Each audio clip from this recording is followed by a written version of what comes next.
السلام علیکم ګرانو دوستانو. نن به زه تاسو ته د افغانستان او د سکاټلند چې کوم راتلونکی سیریز ترسره کیدونکی ده د دغه سیریز په هکله به زه تاسو ته پوره معلومات درکړم چې دغه لوبې به لایو نشر کیږي او که نه به نشر کیږي او همدغسې د افغانستان په وخت باندې به په څو بجو باندې به دغه لوبې شروع کیږي او دغه لوبې به چیرته ترسره کیږي. پوره معلومات به زه تاسو ته په دغه ویډیو کې درکړم. خو دوستانو که چیرته تاسو دغه ویډیو خوښیږي نو تاسو دغه ویډیو حتما لایک کړئ او خپلو دوستانو سره شریکه کړئ.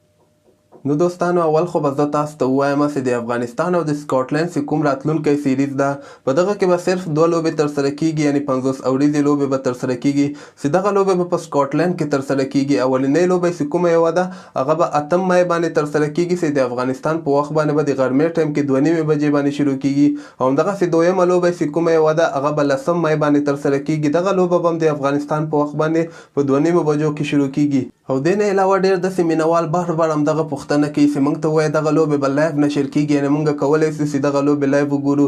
دوستانو د دې په هکله به زه تاسو ته ووایم چې تر اوسه پورې خو داسې دقیق معلومات نشته دي، خو دغه لوبې به که خیر 100% کې لایو نشر کیږي، یعنې حتما به نشر کیږي او افغانستان کې به ډېر امکان لري چې یک ټي وي یا وطن ټي وي یا همدغسې لمر ټي وي باندې یا همدغسې اریانا ټي وي باندې به لایو نشر کیږي. دغه ټولو چینلو کې به صرف یو چینل باندې دغه لوبې لایو نشر کیږي. او دوستانو زه به تاسو ته ووایم چې ډېر زیات امکان لري چې په یوټیوب کې هم دغه لوبې لایو نشر شي.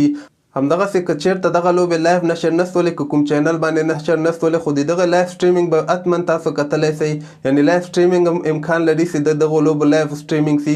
خو دوستانو تر اوسه پورې دقیق معلومات نشته دي چې دغه لوبې به په کوم چینل باندې لایو نشر کیږي.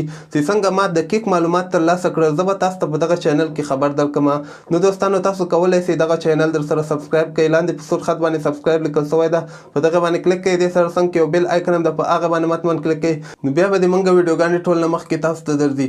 او نور دې خپل ځان ډېر خیال کوئ. الله پامان.